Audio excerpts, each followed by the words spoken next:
Halo, saya Tonan. Saya tuli dan saya peduli pembangunan IKN. Sejak awal, kita sudah mendukung pemindahan ibu kota negara supaya pembangunan gak lagi Jawa sentris. Makanya, kita berharap Presiden Jokowi membangun IKN dengan sebaik-baiknya. Tapi, Tonan sungguh merasa prihatin melihat cara Pak Jokowi membangun IKN ini. Tonan setuju dengan mereka yang bilang kalau Pak Jokowi gerusa-gerusu memaksakan batas waktu tahapan pembangunan IKN.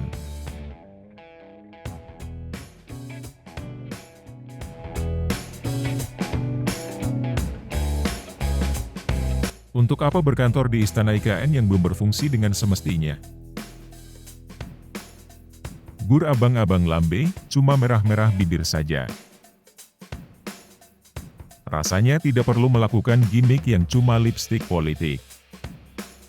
Sama sekali tidak efektif, padahal masih banyak urusan kehidupan rakyat yang harus ditangani di tengah kondisi ekonomi yang makin sulit ini. Kalau Pak Jokowi sudah berkantor di IKN, apakah benar-benar ngantor? Bisakah melakukan tugas sebagai presiden atau sebagai mandor proyek saja? Atau, dia cuma work from IKN selama 3 hari saja layaknya kita work from Bali atau work from hotel? Kita berharap IKN bisa berfungsi sebagai pusat pemerintahan yang utuh. Bukan cuma gedung-gedung yang menghabiskan puluhan triliun uang rakyat.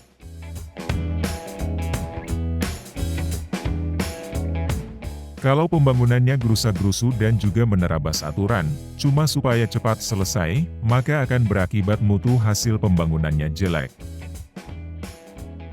Ujung-ujungnya, nanti butuh banyak perbaikan sehingga menambah biaya lagi. Makin banyak uang rakyat yang dihamburkan. Jadi, apakah pembangunan IKN sudah memperhatikan berbagai aspek penting? Apakah pembangunan IKN dilaksanakan dengan cermat?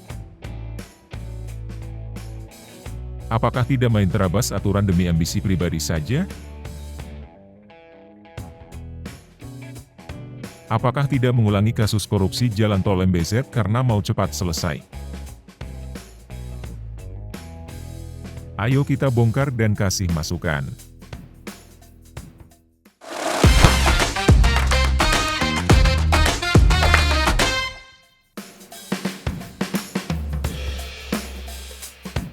Kejadian mangkrak bukan cuma karena pembangunannya tidak selesai. Tetapi, mangkrak juga karena tidak bisa digunakan walaupun sudah selesai pembangunannya. Kita kan tidak mau IKN jadi proyek mangkrak. Oleh karena itu, kita semua harus memberikan masukan. Memberikan masukan itu berarti juga memberikan kritik yang berguna.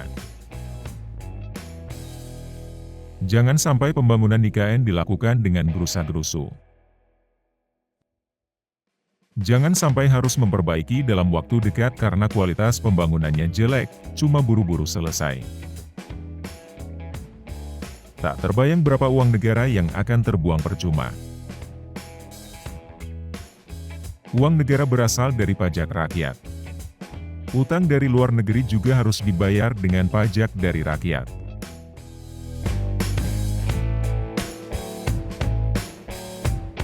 Rakyat cuma mau merasakan manfaat pembangunan IKN. Kalau malah mengorbankan mereka, maka gimmick jadi tidak ada gunanya. Jangan seperti jalan tol yang baru sebentar sudah rusak dan sering ada perbaikan jalan. Gara-gara mau mengejar cepat selesai waktu pembangunannya. Padahal, mestinya umur beton jalan tol itu bisa tahan 30 tahun. Itu kalau proses pengerjaannya benar dan tidak terburu-buru. Tonan pernah membaca ada banyak kejanggalan pada proyek jalan tol layang MBZ. Hal itu diungkapkan oleh ahli rancang bangun Dharma Sembiring. Dia memberikan keterangan dalam sidang dugaan korupsi proyek tersebut. Kasus ini diduga merugikan negara sebesar 510 miliar.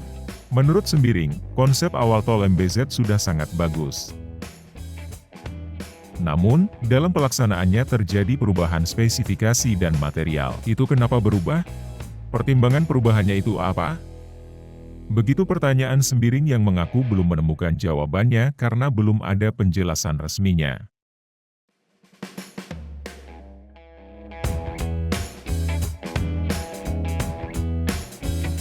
Perubahan material untuk proyek bisa saja dilakukan. Tapi, perlu pertimbangan yang kuat dan persetujuan pejabat. Jadi, balik ke soal IKN, kritik kita semata-mata bertujuan agar hasil pembangunan IKN bisa sesuai kebutuhan bangsa. Bukan cuma mengejar pencitraan pribadi.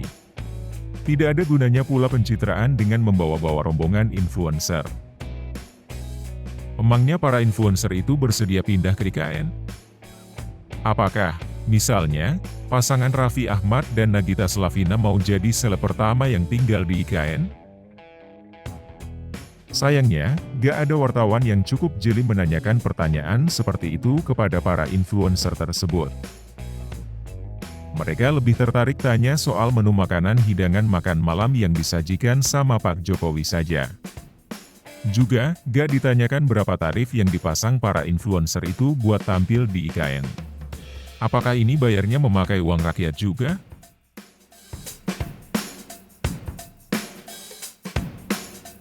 Tapi, kalau dipikir-pikir dengan cermat, yang penting sebetulnya bukanlah Pak Jokowi ngantor sementara di sana. Tetapi, yang terpenting, apakah presiden baru dan kabinetnya mau pindah ke IKN? Yang harus dipastikan adalah agar IKN benar-benar bisa berfungsi sebagai pusat pemerintahan baru. Bukan cuma berhasil membangun gedung-gedungnya.